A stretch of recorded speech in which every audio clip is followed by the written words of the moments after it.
매도가 이제 파는 사람이잖아요. 매도자 그리고 매수자, 이 두 사람이 원래 시장에서 우위라는 걸 가지고 있습니다. 컨트롤하는 거죠. 계약이나 뭐 어떤 협상 같은 경우는 약간 끌려가는 게 있고 끌어당기는 게 있어요. 그래서 요 매도자 우선 시장이었단 말이에요. 토지거래구역 해지가 딱 되면서 매도자 우선 시장으로 쭉 가니까 이 사람들이 이 기조가 흔들리지 않을 거다라고 생각을 해서 하겠다라는 사람이 나와도 더 받을 수 있을 것 같은데 라고 생각을 해서 계좌번호를 안 주고 있었어요. 좀 기다려 보시죠. 그런 상황에서 갑자기 이쪽이 아니다, 야 이쪽이야 라고 해서 매수자 우선 시장으로 바뀐 거예요. 제 계좌번호 여기 있습니다 라고 보낸다 하더라도 살려고 하는 사람들이 저 조금만 더 생각해 볼게요, 이런 식으로 바뀐 3일천하? 3일천하 아니에요, 1일천하. 안녕하세요, 버트놈입니다. 딱 하루 지났는데 봄이 돼가지고 이게 기분 되게 좋더라고요. 이게 한 번에 후후 변하고 그러면은 뭔가 조금 더 스펙타클해. 뭔가 이 극적인 분위기? 이런 거 되게 좋은 것 같아요. 왠지 더 도파민이 막 분비되면서 즐거워져요. 근데 오늘 제가 가지고 온 주제는 날씨처럼 약간 확확 변하는 서울 부동산에 대한 얘기를 좀 해보려고 먼저 가지고 왔습니다. 그저께죠, 우리 방송 같이 하고 있는데 토지거래 허가구역을 해지하겠다, 와 난리 났다라고 했는데 그 사건이 일어난 지 하루 만에 굉장히 많은 일이 일어났죠. 자, 보면서 좀 얘기를 해볼게요. 자, 하루 만에 3억이 떨어졌다. 뒤집힌 토지 허가 구역 해제, 잠삼대청 급매 쏟아진다. 그러니까 우리 부동산이 중개하는 매물 33개 중에서 22개가 어제 호가를 1억에서 2억 정도 내렸습니다. 집주인들이 빨리 팔 수만 있다면 더 깎아도 된다는 분위기입니다. 최소한 주말까지는 다 팔아야겠다 라고 생각을 해서 막 호가를 내리는데 이게 진짜로 하루 만에 일어난 거거든요. 지금 강남시장에서 일어나고 있는 사건이 어떤 거냐면은 토지거래 허가구역을 해지하겠다, 그게 없어지겠다라고 했는데 해제하겠다라고 얘기한 다음에 그 다음날 1억에서 2억이 쫙 올라갔단 말이에요. 올라가서 우리 더 비싸게 팔 거예요 라고 했는데 어저께 이제 다시 지정하겠다 라는 소식을 딱 전하면서 또 하루 만에 쭉 내려온 거죠. 사람들이 볼 때는 그럴 거예요. 아니 올라갔다가 내려간 거니까 어차피 상관없지 않아 라고 얘기하겠지만 이게 그렇게 단순한 이야기는 아니잖아요. 이게 사람들 마음이 그렇잖아요. 우리가 토지거래 허가구역 내에 있을 때는 그냥 그 가격이 맞다라고 생각했는데 해지돼 가지고 올라갔다가 다시 떨어지게 되면은 마음이 되게 안 좋고, 지금 어떤 말이 나오고 있냐면은 해제된 다음에 그 한 달 사이에 팔았던 사람, 이 사람들만 승리자고 나머지는 뭐 지금 어떻게 하라는 거냐 라고 생각하거든요. 실제로 원래 이런 정책 같은 게 일어나면은 이런 식으로 진행을 하게 되면은 혼란이 일어난단 말이에요. 그래서 사람들이 이제 기본적으로 생각을 하고 있는 그 사이클이 있어요. 이게 뭐냐면은 나라에서 어떤 정책을 한다라고 하면은 이런 방향성을 항상 가지고 있습니다. 방향성. 방향을 가지고 어떤 기조를 따라서 가는 거기 때문에 약간의 흔들림이라든지 시장의 변동에 의해서 움직여지지 않아요. 그냥 가는 거예요, 일단. 그러니까 예의주시해서 바라보겠다라고 했던 그 말들이 실제로 일어날 거라고 생각했던 사람들이 별로 없었죠. 해제된다 하더라도 시장에서 어느 정도의 경고성 문구들이 계속 나오다가 탈 거다라고 했는데 어느 날 갑자기 발표를 딱 한 거예요. 그러니까 이제 집을 가지고 있는 사람들이 혼란스러운 거지. 와, 야 이게 뭐야, 어제까지는 된다라고 해가지고 우리가 거래를 했던 건데 야 갑자기 이렇게 되면 우리는 어떻게 해? 특히 토지거래 허가구역 내에 있던 데 있잖아요. 용산구, 강남구, 서초구, 송파구, 여기 안에 있던 사람들 중에서 전세 끼고 가지고 있었던 사람들, 전세 세입자가 살고 있는 매물을 가지고 있는데 못 판 사람들은 되게 곤란한 상황이 생긴 거죠. 그러니까 원래는 좀 이렇게 부르거든요. 매도가 이제 파는 사람이잖아요. 매도자 그리고 매수자, 요 두 사람이 있는데 이 두 사람이 원래 시장에서 우위라는 걸 가지고 있습니다.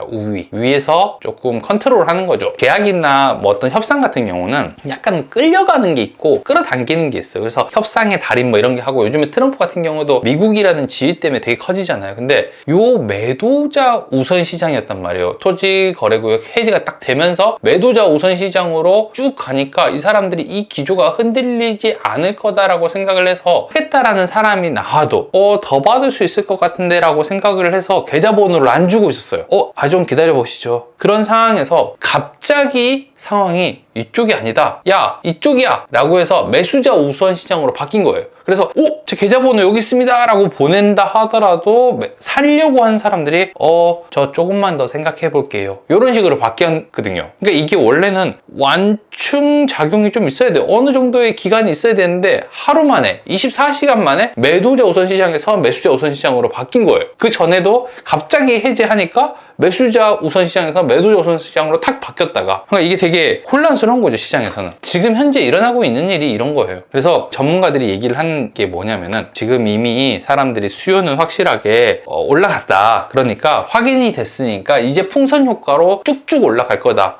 야, 어디야? 강남 3구랑 용산만 막혔으니까 마용성이랑 강동 같은 데 남아있지 않냐? 과천 같은 데 괜찮지 않냐? 라고 생각을 해가지고 풍선 효과가 일어날 거라고 하는데, 약간 풍선 효과가 일어나고 있는 것들도 있어요. 뭐 과천이랑 이런 데 보니까 약간 효과가 올라가고 있더라고요. 근데 일단 시장이 너무 불안정한 거예요. 지금 시장이 너무 불안해. 우리가 해결해야 되는 게 지금 이런 부동산 시장 정책 이런 것들이 중요한 게 아니라 더 큰 문제가 남아있잖아요. 이게 왜 나왔는지, 이런 정책이 왜 나왔는지를 우리가 판단을 해봐야 되는데, 중요한 거는 지금 요거 입으로 담기도 힘든 탄핵, 이게 어느 쪽으로 가는지에 따라서 판단 기준이 좀 달라질 수 있거든요.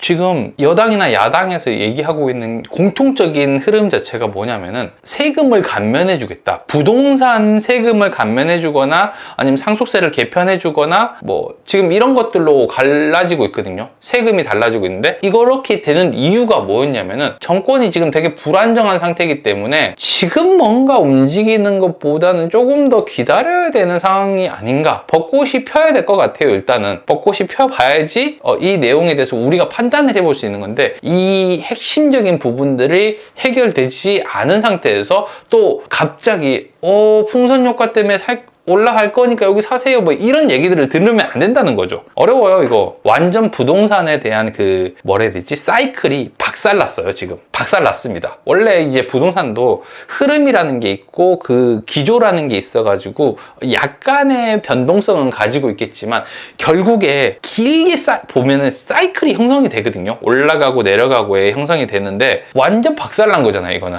그래서 약간 원천적인 부분들에 대한 결과들을 보고 좀 움직이셨으면 좋겠어요. 이게 갑자기 나온 정책의 이유가 어떻게 보면은 부동산 표신 때문에 그런 거잖아요. 부동산 표신 때문에. 토지거래 허가구역 내에 있는 사람들에 대한 표심이 어디로 움직일지 모르니까 좀 잡으려고 하다가 오히려 더 큰 문제를 일으킨 거거든요. 그러면은 요 문제가 해결이 돼야 될 것 같아요. 지금도 부동산 감세 혜택이라든지 아니면은 다주택자 중과세 해제하겠다, 지방에 집을 사면은 좀 없애주겠다, 이런 것들 좀 되게 많이 있거든요. 근데 이런 말들을 그냥 바로 곧이곧대로 믿기가 되게 힘든 상태란 말이에요. 그래서 원천적인 부분들이 조금 해결이 돼야 될 것 같아요. 부동산 정책이 흘러가는 것들이 좀 그런 것 같아요. 선심성 정책이냐고요? 그쵸, 이거는 누가 봐도 의도가 확실하게 보이잖아요. 지금 일단 저는 결과가 어떻게 될지는 모르겠어요. 지금 나와 있는 게 이제 국무총리 탄핵을 어떻게 할 건지 먼저 발표하겠다라고 뉴스에 나왔는데, 그 다음에 이제 대통령 탄핵이 어떻게 될지 나올 거잖아요. 근데 어떻게 될지는 잘 모르겠어요. 근데 이 결과가 이루어져야지 다음 부동산의 흐름을 예측해 볼 수 있는 거지, 이것조차도 내가 미리 예측해가지고 들어가기 되게 힘들잖아요. 아니, 헌법재판소에서 무슨 말을 어떻게 할지 내가 어떻게 알아? 어떻게 결과가 나올지. 우리가 바라는 거잖아요. 이거는 바라는 거고 결과가 나오는 건 다르기 때문에 좀 생각해 봐야 됩니다. 실제로 왔다리 갔다리 하면 저번이랑 비슷한 결과가 나옵니다. 3일천하? 3일천하 아니에요. 1일천하. 24아우어 천하. 24시간 천하가 지금 되고 있습니다.